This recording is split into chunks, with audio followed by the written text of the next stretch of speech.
Hello. Sorry for the little bit of technical difficulties there. For some reason, it didn't want to start streaming for me. It was giving me some issues. Maybe my Wi-Fi isn't so great tonight. It can happen. Everybody's streaming Netflix or watching the debates, I suppose. So that could be part of what's happening. All right. So welcome to special Halloween edition of Maker Camp. How exciting is this?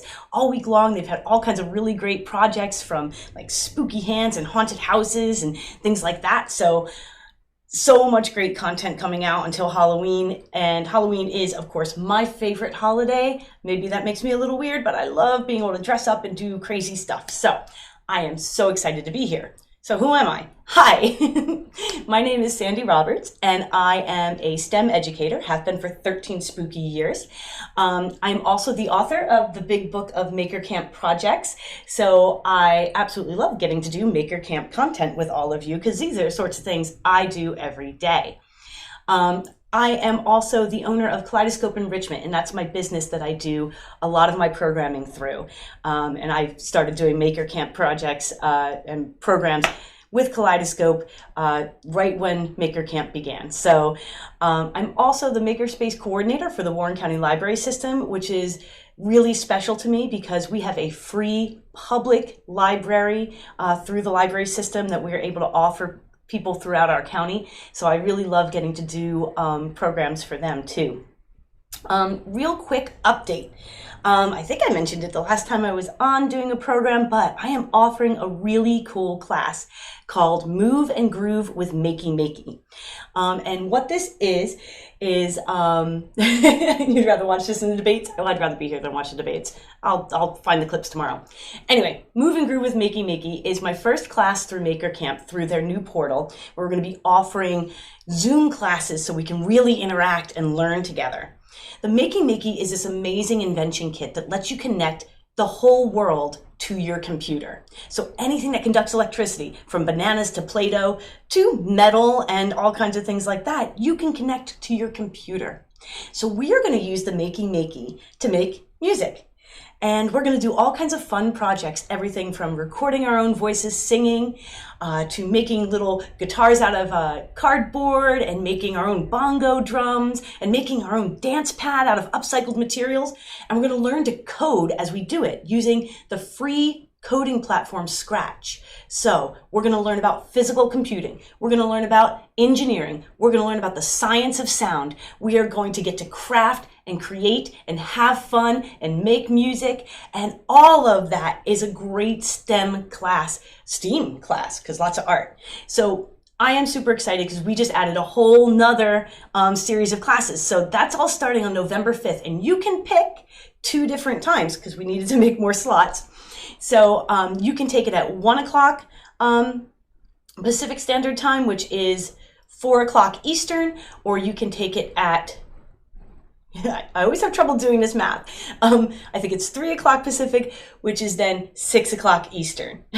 Anyway, if you go to the Maker Camp website, makercamp.com, you can find out all the details about that class and the other amazing classes being offered by Maker Camp hosts. So it's a great way to keep the kids learning in a fun and engaging way after a long day of either hybrid or Zoom learning.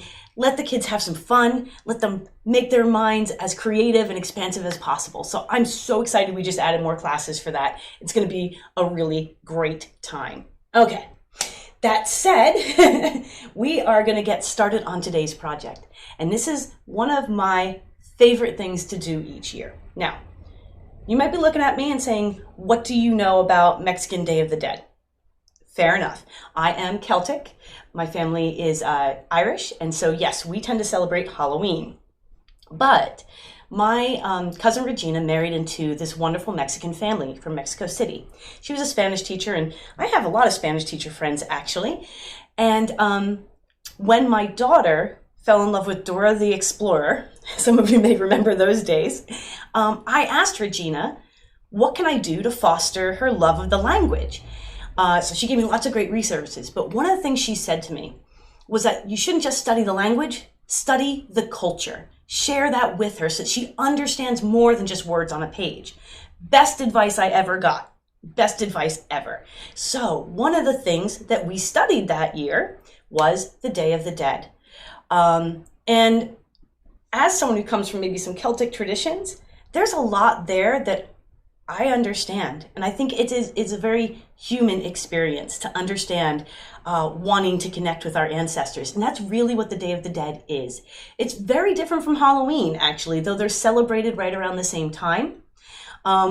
So it's a really wonderful tradition. I am excited to get to share it with you. And I just want to make sure that we take a moment to honor and respect the cultures from which it came. And we are going to talk all about that because I want to make sure that you understand the context of what we're creating today. So real quick, I just want to show you some of the projects that we're going to make, go over materials. That way mom and dad can run and get stuff if they need to while we talk about what sugar skulls are all about. Oh, and if I see some people like my pumpkin, that's a really great project. I made that with a Circuit Express from Adafruit and a little bit of coding in Python. It actually changes color, so I can change the colors on the flames. And then I've got my little plushy pumpkin, so I'll be putting that project up on Make Projects for you. Okay, real quick, we are going over to the document camera. And do I remember which button this is? Of course I do. Okay, so our projects for today. Obviously, we're gonna make some sugar skulls. These are some of the ones that my daughters made earlier today. And we've got some marigolds for eyes. We've got some nice, bright, vibrant colors, the sun and moon. We've got a little heart and these beautiful flower wreaths. So we're gonna learn how to actually make traditional sugar skulls like this today. And for that, you are gonna need granulated sugar, regular old sugar, meringue powder. You can get that in the craft store. You can get it at Restaurant Supply. You can also order it special online for this. And I will say, if you really want your sugar skulls to last, like if you're making them at the beginning of the month and you want them to last, get the good meringue powder, just because they'll harden more. I'm using craft store meringue powder because I want to keep it real, keep it simple. It works, but the better the meringue powder, the longer these will last. So these are our traditional sugar skulls that we'll be making today. Just move those out of the way. And we also have this really fun Day of the Dead sugar skull card that lights up, and we're going to be learning how to make that simple circuit today as well. So in the show notes, we have the templates that you can go and print out, has the supplies. I'm using everything from the Maker Shed paper circuits kit. So you may have those supplies. If not, you can always do the classic, I don't know where it went. I had it sitting here. Oh, where is it? I have too much stuff here today.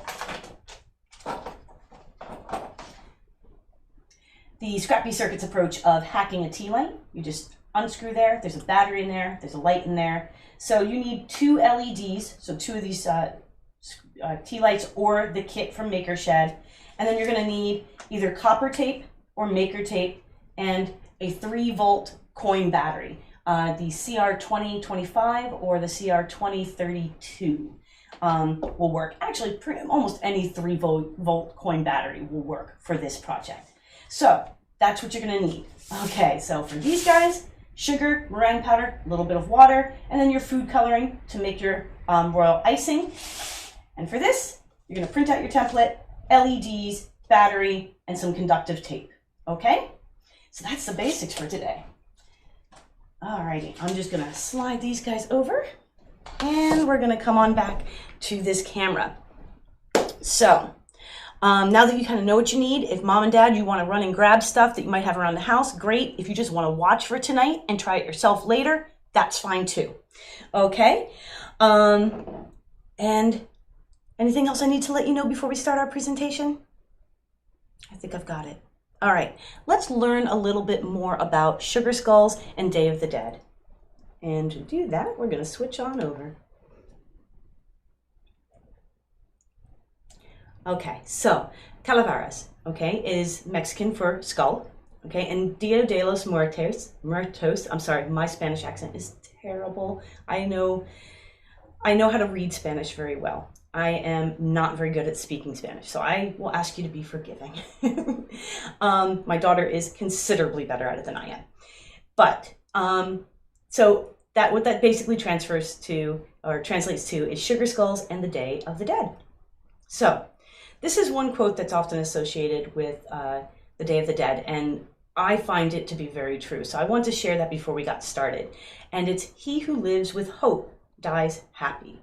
And that's really what this is all about, is staying hopeful, staying positive, staying connected, because that's what makes you happy. And I think that that's something we can all hang on to right about now. Okay, so what is the Day of the Dead? Dia de los Muertos, the Day of the Dead, is celebrated on November 1st and 2nd, so just after Halloween. It is not Halloween, okay? Halloween is really more of a tradition about scaring off evil spirits and keeping the dead away, whereas the Day of the Dead is really about bringing the dead with us, to connect with our ancestors and those we've lost. It's celebrated throughout Latin America and Central America, but it's most strongly associated with South Mexico, where the tradition really began with the Aztecs. So it's a blend of pre-conquest pagan rituals, like I said, primarily the Aztecs, and other local traditions that blended with Catholic celebrations, like All Souls and All Saints Day. It's similar to what you see sometimes in areas like New Orleans with voodoo traditions, where local traditions, local religious traditions got merged into new religions as they came into the area. So it's a blend of both those things, and it's its own unique tradition as a result. The Mexican government officially made it a national holiday in the 1960s because they were looking for a unifying national tradition based on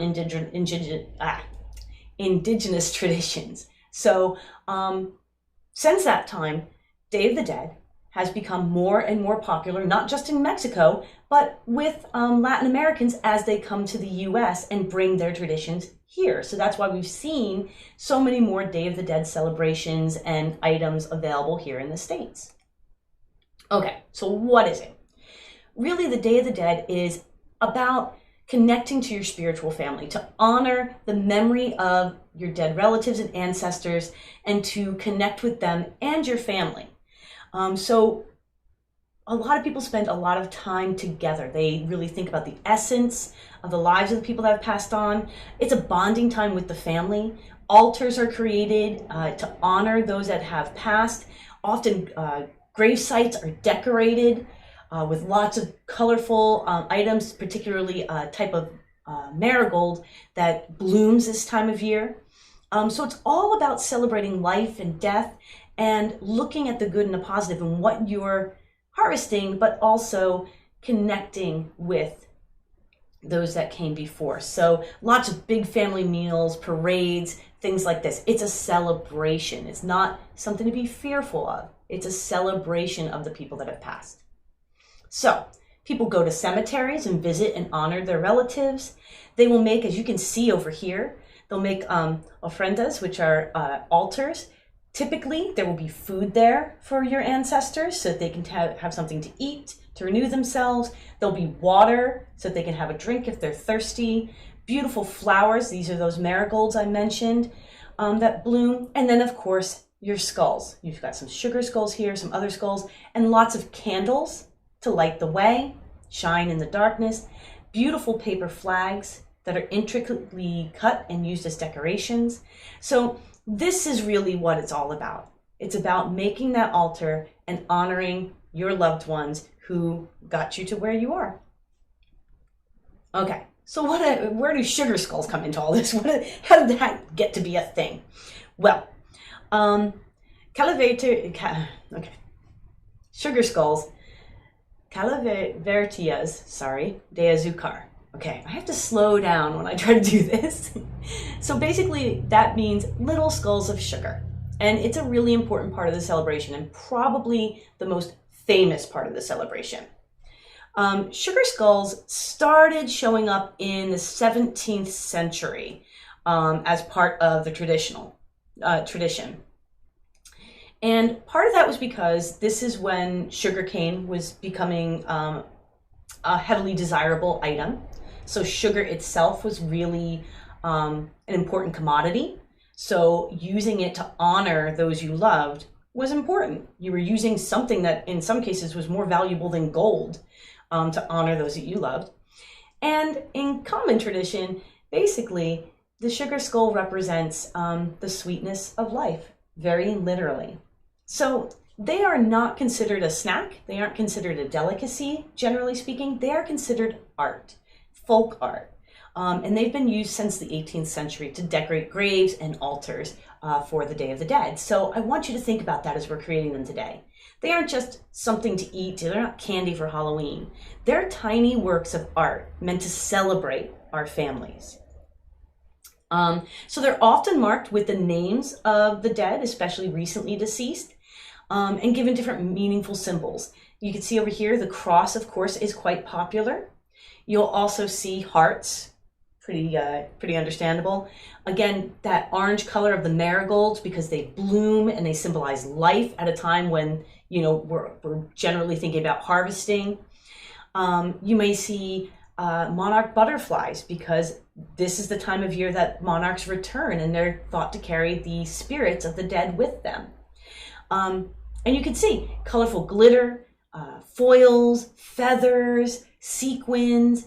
You can get really, really into adding, as much color and beauty as possible to your sugar skulls. I'm going to attempt to share this video. Hopefully it all works out well. But this is actually from Food Network, and it's a short video about celebrating Mexico's Day of the Dead and creating sugar skulls. So let's see.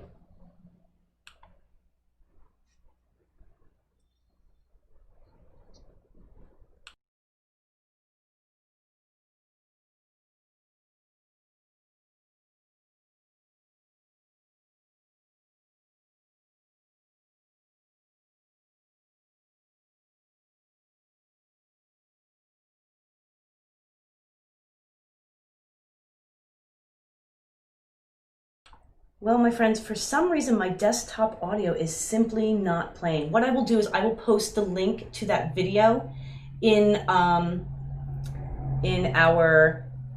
feed, and you can go ahead and enjoy it at your leisure. I am so sorry. That has always worked out okay for me, but I am having a lot of sound issues today, and I'm not entirely sure why. Here's the video link. I do encourage you to watch it. It really shares a lot about what the video, did the video link come through? There we go. About what it's really about. So I apologize for that not quite working, but we'll roll with it. That's what makers do, right? We just kind of make the most of it. Let's see if I can move on. Okay. Sometimes these things happen. And let's see if we can convince our slides to go. Okay, so let's move on to our recipe then. Like I said, it's very, very simple materials and pretty easy to make. So 1 cup of sugar, 1 teaspoon of meringue powder, and 1 teaspoon of water. And we're gonna talk about that because you may not use all the water. There's a lot of variables. And this will basically make 2 of the smaller skulls or 1 larger skull. So you just scale up as much as you need. You're going to mix it all together in a bowl very carefully, and then you're going to, and I like to use my hands for that, you're going to add your water and stir until it's evenly moist, kind of like wet sand. And I'm going to show you what that looks like because I find that actually seeing it makes a big difference.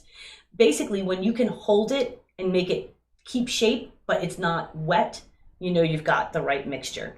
You pack that into your mold, and I'll show you what those look like in a moment.